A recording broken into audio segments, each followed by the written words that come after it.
Assalamualaikum warahmatullahi wabarakatuh.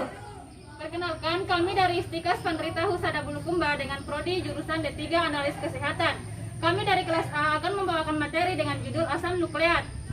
Kami akan membahas beberapa materi tentang asam nukleat ini. Baik, selamat menyaksikan dari video kami.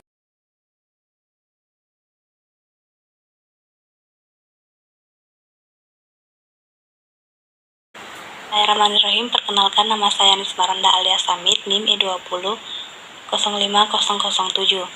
Baik, materi pertama dari kelompok kami membahas tentang pengertian dari asam nukleat. Jadi, asam nukleat adalah makromolekul biokimia yang kompleks, berbobot molekul tinggi, dan tersusun atas rantai nukleotida yang mengandung informasi genetik. Asam nukleat yang paling umum adalah DNA dan RNA. DNA sendiri itu merupakan rantai molekul yang berisi materi genetik yang khas pada setiap orang. Sedangkan RNA merupakan salah satu materi genetik yang terdiri dari nukleotida.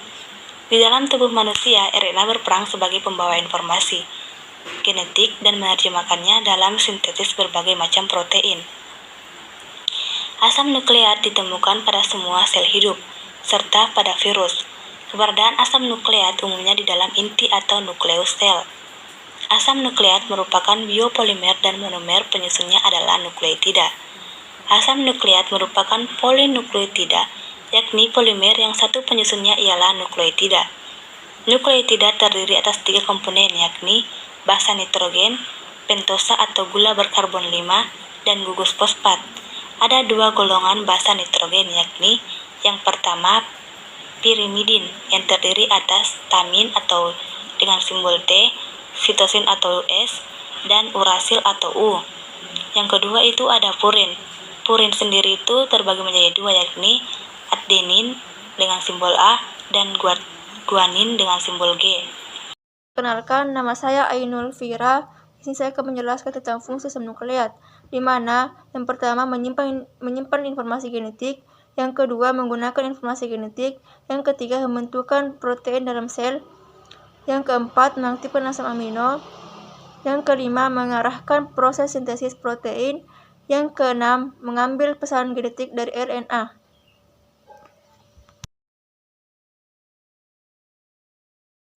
Perkenalkan, nama saya Hairunisa, NIM E20 05026.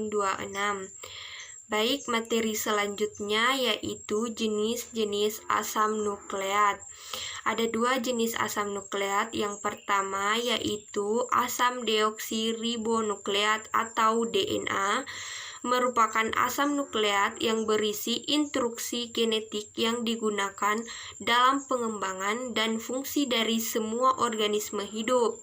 Dan yang kedua yaitu asam ribonukleat atau biasa disebut dengan RNA, memiliki fungsi dalam mengkonversi informasi genetik dari gen ke dalam asam amino dari protein. Assalamualaikum warahmatullahi wabarakatuh. Perkenalkan, nama saya Asmira, NIM E20 05014 kelas A. Nah, di sini saya akan menjelaskan struktur asam nukleat. Struktur asam nukleat mengacu pada DNA dan RNA. Secara kimiawi, DNA dan RNA sangat mirip.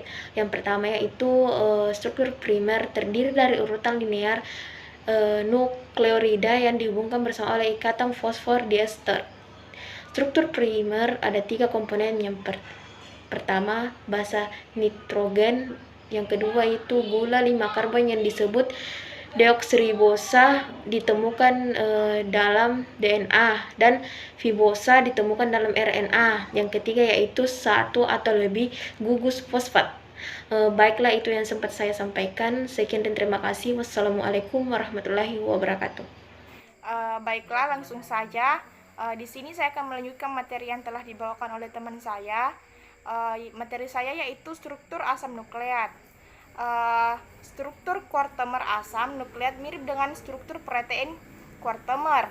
Meskipun beberapa konsep yang tidak sama persis, struktur kuartemer mengacu pada tingkat organisasi asam nukleat yang lebih tinggi.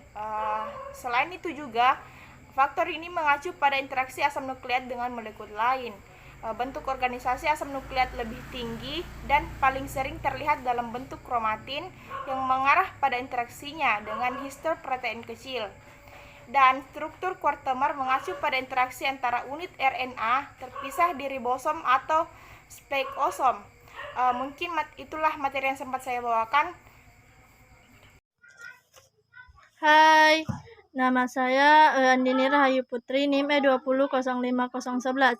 Baiklah, untuk mempersingkat waktu, saya akan menjelaskan sedikit tentang struktur asam nukleat. Struktur itu sendiri terbagi atas beberapa bagian, yaitu satu, struktur sekunder, yang kedua struktur tersier. Struktur sekunder itu terbagi atas dua, yaitu RNA dan DNA. Struktur tersier mengacu pada lokasi atom dalam ruang 3 dimensi dengan mempertimbangkan batasan geometri dan sterik. Ini adalah tatanan yang lebih tinggi daripada struktur sekunder, di mana terjadi pelipatan skala besar dalam polimeter linear dan seluruh rantai dilipat menjadi 3 bentuk dimensi tertentu. Ada 4 area di mana bentuk struktur DNA bisa berbeda, yaitu 1. Panjang putaran Higgs, 2. Handedness kanan atau kiri, 3. Jumlah pasangan basa pergiliran, 4. Perbedaan ukuran alur mayor dan minor.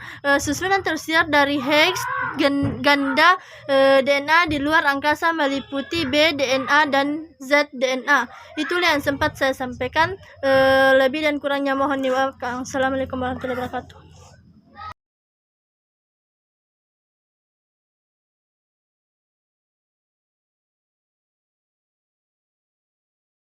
Perkenalkan, nama saya Delmi Yulianto, NIM E020050019. Baik, di sini saya akan menjelaskan apa itu nukleotida. Nukleotida adalah senyawa organik yang berperan sebagai monomer penyusun polimer asam nukleat, asam deoksiribonukleat atau DNA, dan asam ribonukleat atau RNA. Keduanya adalah biomolekul penting yang menyusun makhluk hidup di bumi. Nukleotida adalah blok pembangun asam nukleat. Nukleotida mempunyai peran penting dalam metabolisme tingkat dasar dan seluler.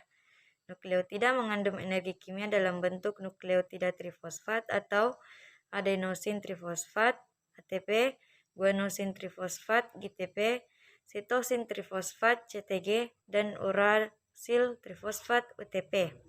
Paket energi ini terbesar di sel-sel badan manusia dan menyediakan energi untuk fungsi metabolisme seperti sintesis asam amino, protein membran sel dan organel, menggerakkan sel dan organel atau intraselular dan ekstraselular, pembelahan sel melalui mitosis dan meiosis.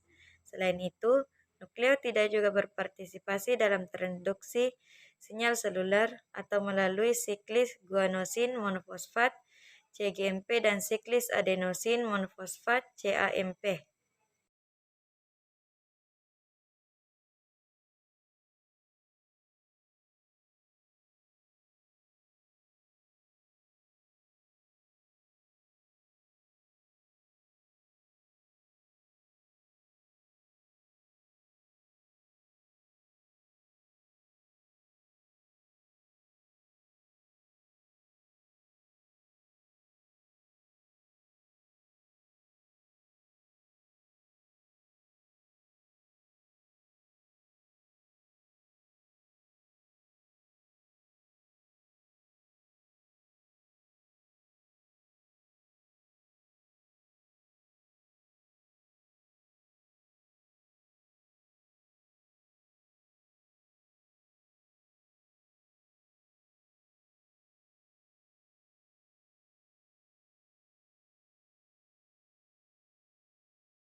Baik, adapun ciri-ciri DNA.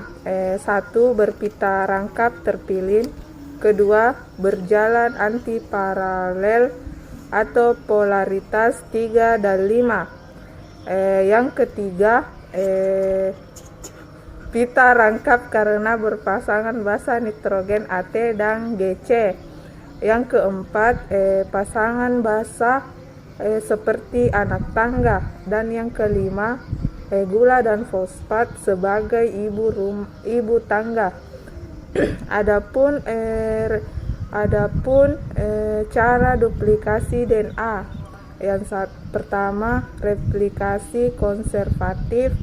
Satu molekul DNA berlangsung membentuk molekul DNA baru tanpa pemisahan pita-pita. Yang kedua, replikasi semi konservatif. Masing-masing pita DNA bertindak sebagai template sehingga terbentuk pita tunggal baru yang komplementer atau saling melengkapi dengan pita tunggal DNA lama yang ada pada akhirnya menjadi dua DNA baru yang identik dengan DNA lama. Dan adapun yang terakhir yaitu replikasi despresif. Pita DNA lama terputus-putus dan membentuk pita DNA baru. Selanjutnya potongan-potongan pita DNA lama bergabung dengan potongan-potongan pita. Baik, Assalamualaikum warahmatullahi wabarakatuh. Perkenalkan, nama saya Fikiatul Faida, NIM E200503. Di sini saya akan memaparkan tentang sifat-sifat DNA. Yang pertama, jumlah DNA konstan dalam setiap jenis sel dan spesies. Konstan dalam artian tetap dan tidak berubah jumlahnya. Contohnya, jumlah DNA pada kucing berbeda dengan jumlah DNA pada anjing. Begitupun dengan jumlah DNA pada manusia dan primat berbeda jumlahnya. Yang kedua, kandungan DNA dalam sel bergantung pada sifat ploidi atau genom sel atau jumlah kromosom di dalam sel. Yang ketiga, yaitu dapat melakukan replikasi, yaitu membentuk turunan atau menggandakan diri. RNA ada 4. Yang pertama, merupakan substansi genetik yang berperan sebagai perantara dalam proses pengkodean protein dari gen yang terdapat di dalam DNA. Kemudian yang kedua, RNA menjadi materi genetik utama pada beberapa kelompok virus, berperan dalam mengontrol seluruh aktivitasnya dan menentukan sifat-sifatnya yang dinamakan sebagai RNA genom. Kemudian yang ketiga yaitu molekul RNA dapat berbentuk pita tunggal atau pita ganda yang lurus dan tidak membentuk spiral.